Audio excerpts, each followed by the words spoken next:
What's up, brothers? You want to build some muscle mass? Well, I'm gonna give you the no BS guide that I've learned over the past decade and a half that the internet will not really tell you. Alright, I've been doing it naturally and I'm gonna inject all the information that I've learned in you in this 8-minute video. Alright, let's jump straight into it. No BS. Number one, hard work and intensity is always on top. Alright, I see now all the videos of people want to optimize every single exercise, the perfect technique, make sure that everything they're doing is perfect, the perfect rep range, coming with the gym, with the belt, lifting straps, everything. They got the SBD, Gymshark, all the gear in the world, trying to get the optimized exercise that Jeff Nippert showed where you're engaging all your lats. But guess what we're forgetting? The most important ingredient in that whole meal that you're cooking, which is hard work and intensity. When I started training in Syria, well, we were in an old school gym, only men, only guys, and most of us were dumb gym bros. I'm just gonna say it how it is. But guess what? We were intense. We had so much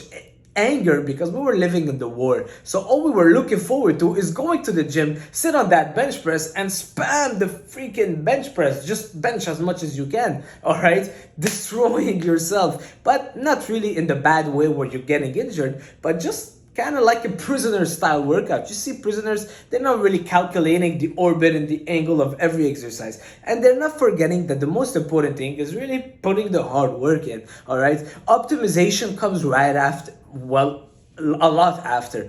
The first thing and the thing that will always matter is hard work and intensity. And this is why you see me, I'm a little bit against the science-based community, because they're taking away that part. They're forgetting that part, that whatever you do, if you're training with intensity and hard work, you will always be progressing. All right.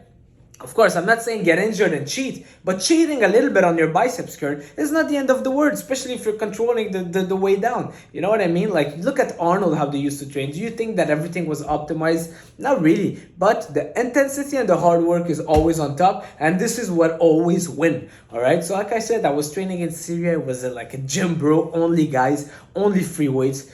We had like a few exercises in our repertoire: side delts, front delts, shoulder press. We were not trying anything fancy, all right? I remember the trainer had the Arnold encyclopedia and he was the only one allowed to read it, and he would tell us the information.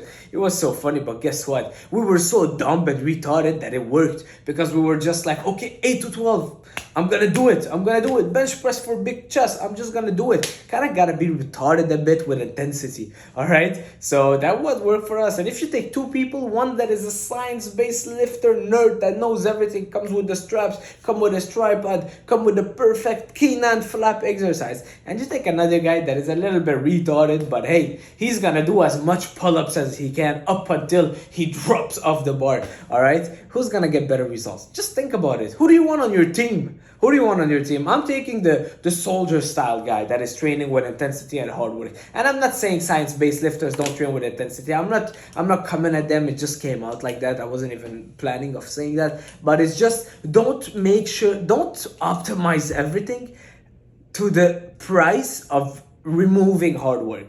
You know what I mean? Don't sacrifice hard work and intensity to optimize some stuff, because you will not be winning at the end.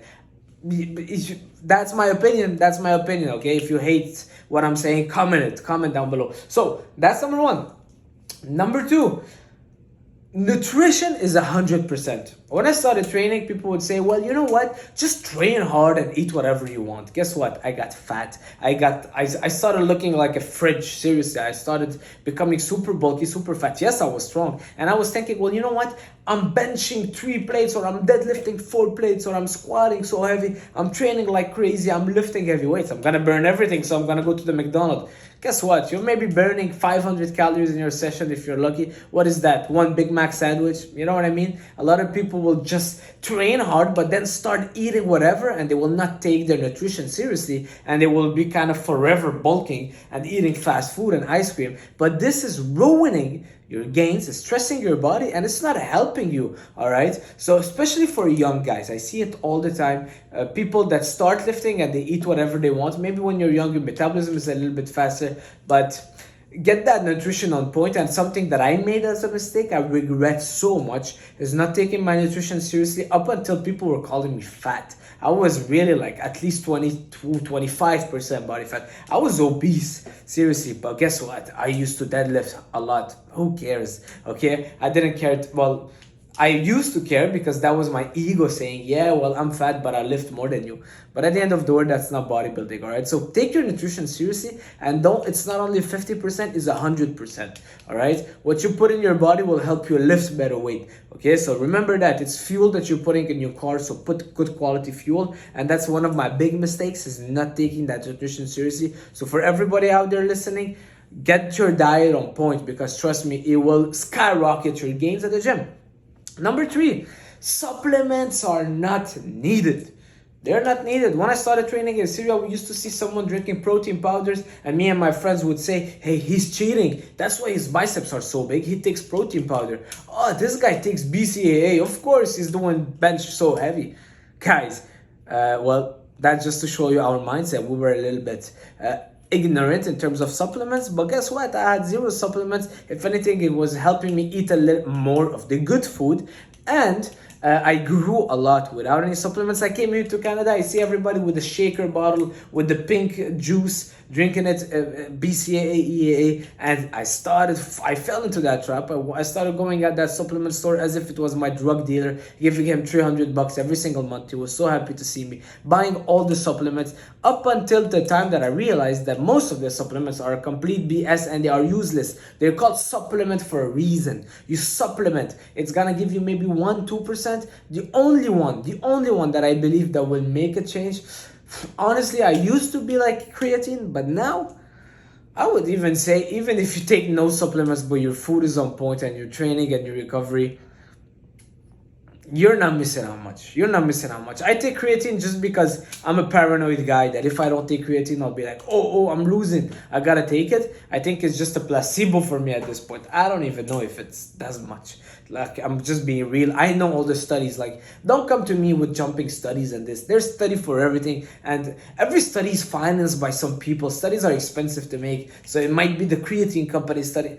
I'm not saying creatine is useless, all right? Creatine is good. I do feel a difference, but also how much of a difference, how important is it? And a lot of people spend all the time, all the research, BCAAs versus EAAs. So the BCAAs will give you this. Man, are you eating good enough? Are you eating Greek yogurt and red meat and whole eggs and fruits? No? Why are you wasting your time researching BCAAs and EAAs? All right?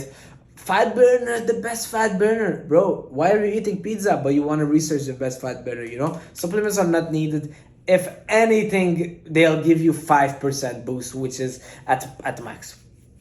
So don't waste your time and money and energy on supplements. Number 4, recovery is 100%. Recovery is 100% of the gains. You don't build muscles at the gym. You build muscles away of the gym, when you're recovering, when you're resting, when you're sleeping.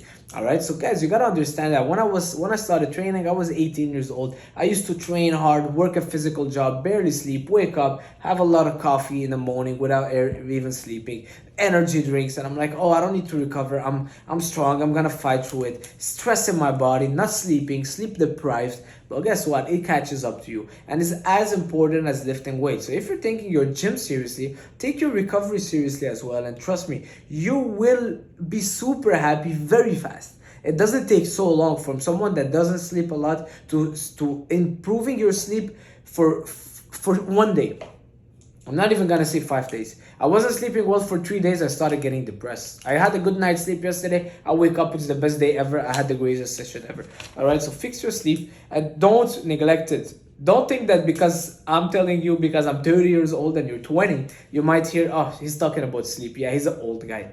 Or because I used to listen to 40-year-old guys saying, oh, you gotta recover, you gotta sleep, you can't do a physical job. No, it catches up to you. And treat your body as so, all right, as a machine that is a masterpiece, okay? Don't destroy your body, because if you're putting all that intensity and effort at the gym, you're not recovering from it. When are you building? When are you growing? Okay? I train 7 days a week and I'm still recovering because I train smartly. I made a video about it. I'll explain it in another video. If you want to know why I train 7 days a week, leave a comment. Number 5, it's hard to mix bodybuilding and other sports. Okay?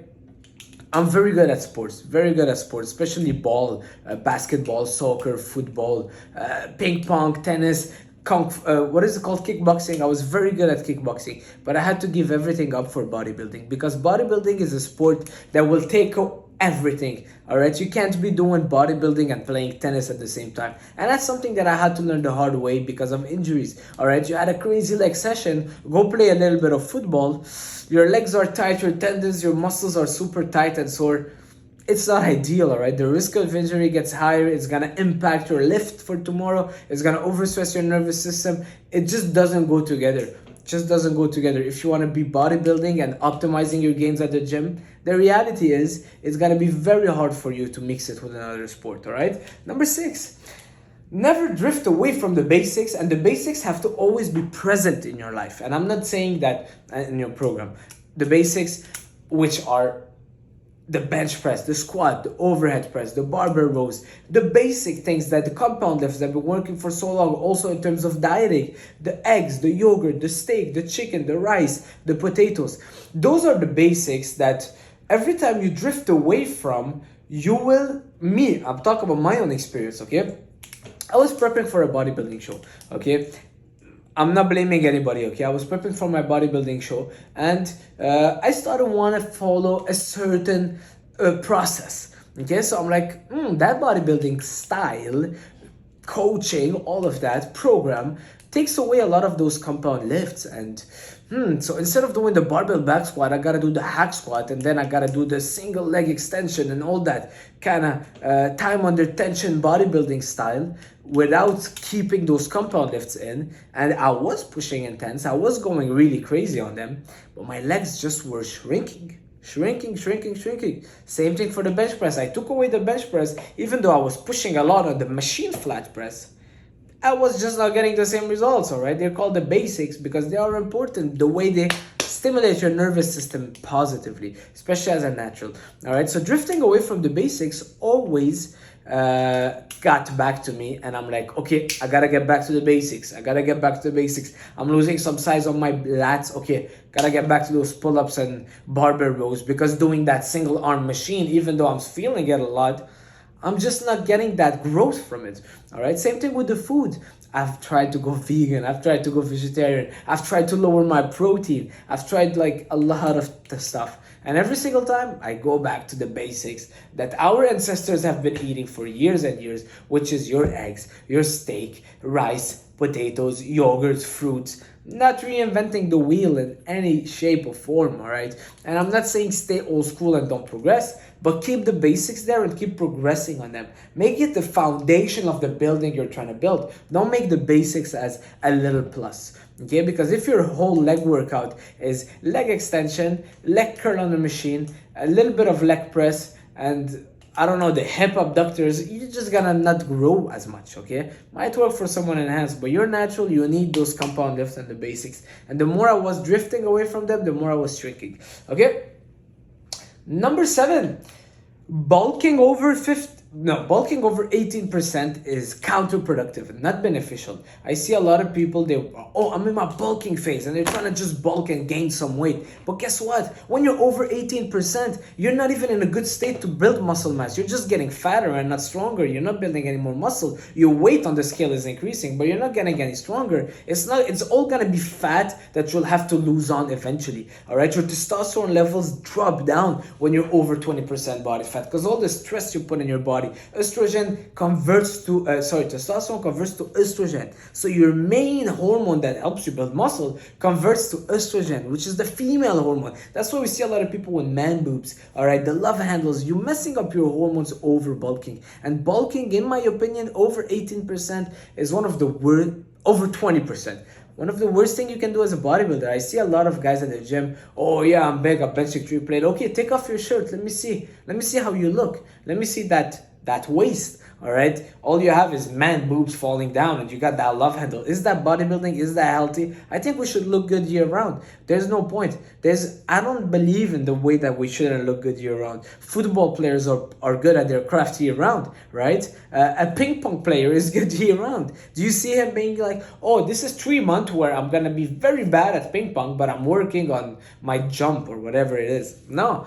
Same thing with bodybuilding. We're trying to really change all the rules that apply to every sport to bodybuilding. Also applies to the do less, you get more. This is now, it's like do less, you get more. 3 times a week workout, 2 sets a week, and you'll be good.